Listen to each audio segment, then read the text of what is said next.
بسم اللہ الرحمن الرحیم۔ السلام علیکم ورحمۃ اللہ وبرکاتہ۔ یہ مختصر القدوری کا 14واں سبق ہے۔ اس سبق میں ہم حیض اور نفاس اور استحاضہ کے احکام اور اس کے مسائل پڑھیں گے۔ تو ہمیشہ کی طرح پہلے ہم عبارت پڑھیں گے، پھر ترجمہ تشریح وغیرہ کریں گے۔ کہہ رہے ہیں باب الحیض، اقل الحیض ثلاثۃ ایام ولیالها وما نقض بذلك فلیس بحیض وهو استحاضۃ واکثرہ 10 ایام وما زاد علی ذلك فهو استحاضۃ۔ باب الحیض، حیض کا بیان۔ حیض، یہاں پر اب حیض کے احکام کو سب سے پہلے بیان کر رہے ہیں۔ حیض اس خون کو کہتے ہیں جو عورت کے رحم سے مخصوص ایام میں نکلتا ہے۔ اب اس کی کتنی مدت ہوگی، کتنی کم سے کم حیض کی کتنی مدت ہے اور زیادہ سے زیادہ کتنی مدت ہے، وہ نیچے بیان کیا جا رہا ہے۔ کہہ رہے ہیں اقل الحیض ثلاثۃ ایام ولیالها، اور حیض کی کم سے کم مدت 3 دن اور 3 رات ہے۔ وما نقض من ذلك فلیس بحیض، اور جو اس سے کم ہے پس وہ حیض نہیں ہے۔ وہو استحاضۃ، وہ استحاضہ ہے یعنی بیماری کا خون ہے۔ وَأَكْثَرُهُ 10 ایام، اور اس کی اکثر مدت 10 دن ہے۔ وَمَا زَادَ عَلَى ذَلِكَ،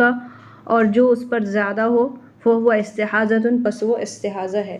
یہاں پر حیض کی جو مدت ہے اس کو بیان کی گئی ہے کہ حیض کی کم سے کم مدت 3 دن اور 3 رات ہے، اور حیض کی اکثر مدت وہ 10 دن ہے۔ تو اگر 10 دن سے زائد ہے تو وہ استحاضہ ہے یعنی بیماری کا خون ہے، اور اگر 3 دن وہ حیض کی کم سے کم مدت 3 دن ہے، تو اگر 3 دن سے کم آیا ہے تو وہ بھی استحاضہ کا خون ہے یعنی بیماری کا خون ہے۔ تو یہاں پر حیض کی جو مدت ہے اس کو بیان کی گئی کہ حیض کی کم سے کم مدت 3 دن اور 3 رات ہے، اور زیادہ سے زیادہ 10 دن ہے۔ لیکن اگر 3 دن سے کم ہے تو وہ بھی استحاضہ ہے یعنی بیماری ہے، اور اگر 10 دن سے زیادہ ہے تو وہ بھی بیماری ہے، بیماری کا خون ہے۔ آگے چلتے ہیں۔ آگے کہہ رہے ہیں وَمَا تَرَاهُ الْمَرْأَةُ مِنَ الْحُمْرَةِ وَالصُّفْرَةِ وَالْقَدْرَةِ فِي أَيَّامِ الْحَيْضِ وَهُوَ حَيْضٌ حَتَّى تَرَى الْبَيَاضَ خَالِصًا۔ کہہ رہے وَمَا تَرَاهُ الْمَرْأَةُ، اور وہ چیز جس کو دیکھے مرأۃ عورت، من الحمرۃ سفیدی میں سے، والصفرۃ اور زردی میں سے، والقدرۃ اور مٹیالی کلر میں سے، فی ایام الحیض حیض کے دنوں میں، وہو حیض، پس وہ حیض ہے، حتی تری البیاض خالصا، یہاں تک کہ دیکھے خالص سفیدی کو۔ یعنی اگر حیض کے دنوں میں حائضہ عورت نے سفیدی کو یعنی خون کو، لال خون کو دیکھا، یا زردی کلر دیکھا، یا مٹیالے کلر کو دیکھا حیض کے دنوں میں، تو وہ بھی حیض میں ہی شمار ہوگا، اور اگر خالص سفیدی بھی دیکھا تو وہ بھی حیض میں ہی شمار ہوگا۔ آگے چلتے ہیں۔ اب یہاں سے بیان کر رہے ہیں کہ اگر کوئی حائضہ ہے تو اس پر نماز اور روزے کا کیا حکم ہوگا، اس کو مصنف رحمۃ اللہ علیہ یہاں سے بیان کر رہے ہیں۔ کہتے ہیں والحیض یسقط عن الحائض الثلاثة ویحرم علیہا الصوم وتقضی الصوم ولا تقضی الصلاة، اور حیض ساقط کر دیتا ہے حائضہ پر سے نماز کو، اور حرام کر دیتا ہے اس پر روزے کو، وتقضی الصوم، اور روزے کی قضا کرے، ولا تقضی الصلاۃ، اور نماز کی قضا نہ کرے۔ کہہ رہے ہیں کہ اگر کوئی حائضہ عورت ہے تو اس کے اوپر سے نماز جو ہے وہ ساقط ہو جاتا ہے یعنی ختم ہو جاتا ہے، اور روزہ جو ہے اس پر حرام ہو جاتا ہے، لیکن نماز کی قضا نہیں ہوگی، یعنی حائضہ عورت کو نماز کی قضا تو نہیں کرنی پڑے گی لیکن روزے کی قضا بعد میں کرنی پڑے گی۔ تو یہاں پر نماز اور روزے کے بارے میں بتایا گیا کہ اگر کوئی حائضہ عورت ہے تو اس کے اوپر نماز جو ہے وہ ساقط ہو جاتی ہے، اور نماز کی قضا بھی نہیں ہے، لیکن روزے جو ہے اس کی قضا ہے۔ روزہ بھی جو ہے اس کے اوپر حرام ہو جاتا ہے، لیکن روزہ وہ رمضان میں نہ رکھ کر بلکہ عام دنوں میں اس روزے کی قضا رکھے گی۔ وَلَا تَدْخُلُ الْمَسْجِدَ وَلَا يَطُوفُ بِالْبَيْتِ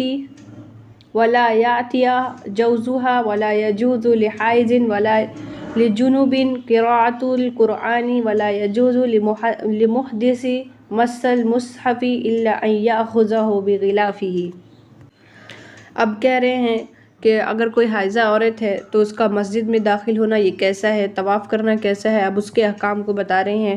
کہتے ہیں وَلَا تَدْخُلُ الْمَسْجِدَ، اور مسجد میں داخل نہیں ہوگی، وَلَا يَطُوفُ بِالْبَيْتِ، اور نہ ہی بیت اللہ شریف کا حج کرے گی، وَلَا يَأْتِيَهَا جَوْزُهَا، اور نہ اس سے وطی جائز ہے، یعنی اگر کوئی حائضہ عورت ہے تو وہ مسجد میں داخل نہیں ہو سکتی اور نہ ہی بیت اللہ شریف کا حج کر سکتی ہے اور نہ ہی اس کا شوہر اس کے ساتھ وطی کر سکتا ہے۔ اب آگے کہہ رہے ہیں وَلَا يَجُوزُ لِحَائِضٍ وَلَا جُنُبٍ، اور جائز نہیں ہے حائضہ کے لیے اور نہ جنبی کے لیے کہ قراءۃ القرآن، قرآن کی تلاوت کرے، یعنی نہ حائضہ عورت کے لیے اور نہ ہی ایسے شخص کے لیے جو ناپاک ہے اس کے لیے یہ جائز نہیں ہے کہ وہ قرآن کریم کی تلاوت کرے۔ اب آگے ایک اور چیز بیان کی جا رہی ہے کہ وَلَا يَجُوزُ لِمُحْدِثِ، اور جائز نہیں ہے محدث کے لیے۔ محدث شخص سے مراد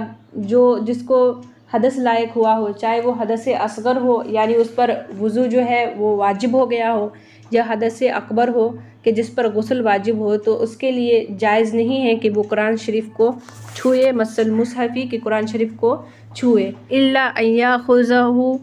بغلافہ، مگر یہ کہ اس کو پکڑیں غلاف کے ذریعے، یعنی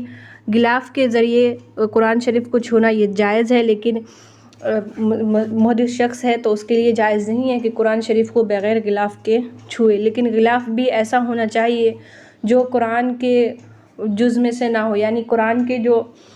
قرآن جو جس میں رکھا جاتا ہے وہ کپڑا نہ ہو بلکہ الگ سے کوئی کپڑا ہو، تو اس ایسے کپڑے سے قرآن کو چھونا یہ جائز ہے، لیکن ایسے کپڑے سے قرآن شریف کو چھونا یہ جائز نہیں ہے جس میں قرآن شریف پہلے سے رکھا جاتا ہو۔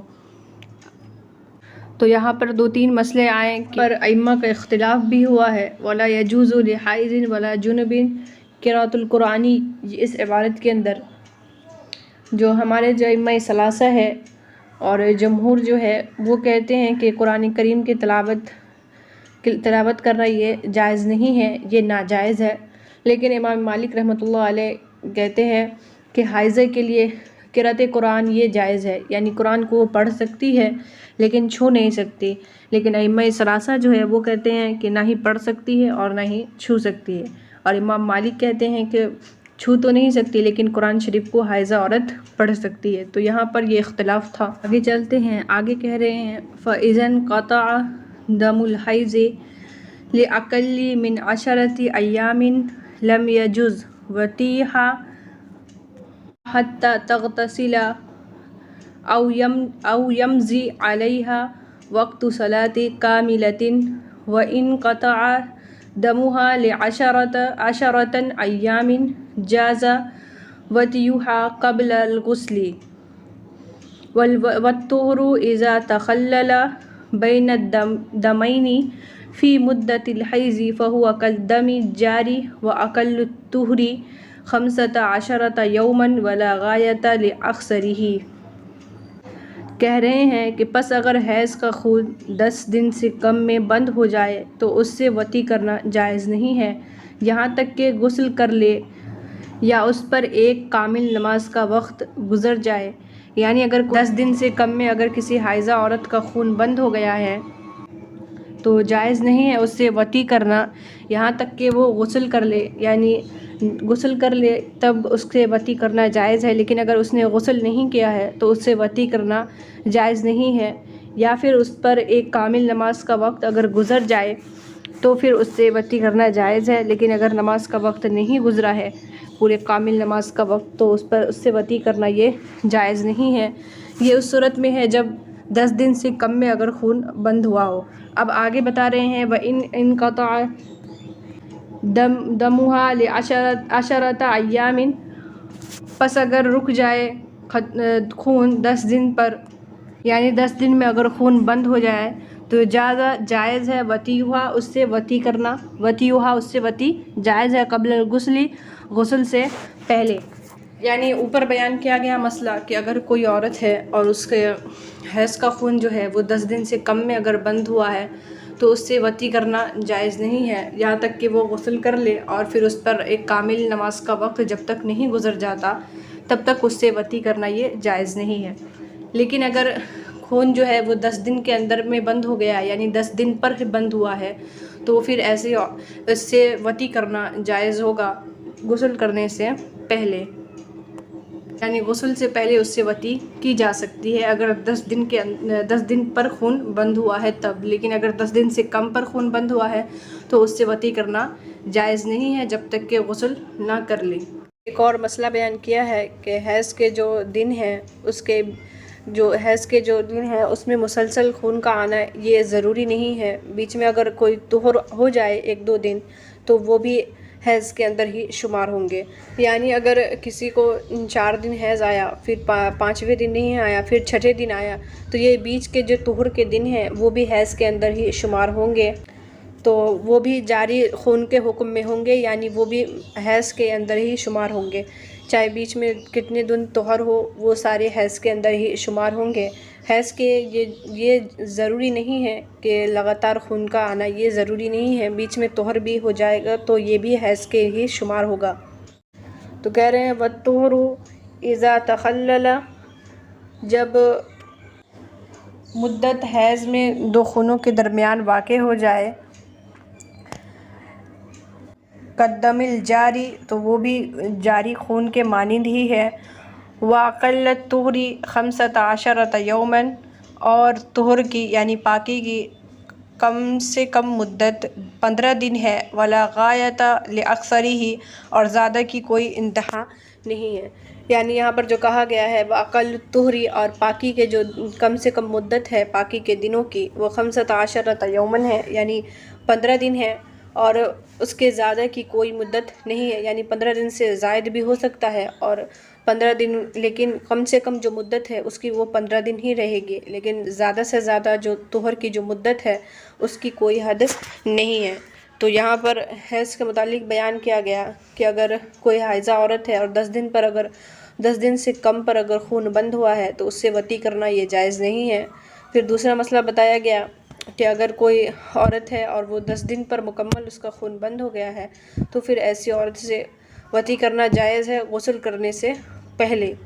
اور اوپر بھی وہی بات تھا، غسل سے پہلے وطی نہیں کر سکتے تھے کیونکہ وہ 10 دن سے کم پر خون بند ہوا تھا، لیکن اگر 10 دن پر مکمل خون بند ہو رہا ہے تو بغیر غسل کے اس سے وطی کی جا سکتی ہے۔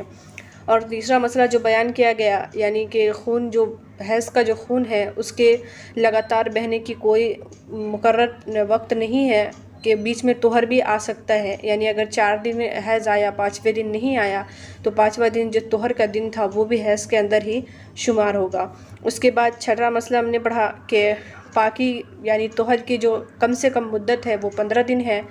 اور اس کے زیادہ سے زیادہ مدت کی کوئی حد نہیں ہے۔ تو آج کے لیے بس اتنا ہی، امید کرتی ہوں کہ آپ کو ویڈیو اچھی لگی ہے تو لائک شیئر کر دیجیے گا، اور اگر میرے چینل پر نئے ہیں تو چینل کو سبسکرائب کر کے بیل آئیکن بھی پریس کر دیجیے گا تاکہ میری ہر آنے والی ویڈیو کی نوٹیفیکیشن آپ کو بالکل ٹائم پہ مل جائے۔ تو یہاں پر ہم نے جو حیض کے جو مسائل تھے ان کو مکمل کر لیا، اب باقی جو استحاضہ اور نفاس والی جو عورتیں ہیں ان کا جو بیان آ رہا ہے اس کو انشاءاللہ ہم سبق نمبر 15 کے اندر پڑھیں گے۔ تو ملتے ہیں سبق نمبر 15 کے اندر، تب تک کے لیے اپنا خیال رکھیے گا، اللہ حافظ۔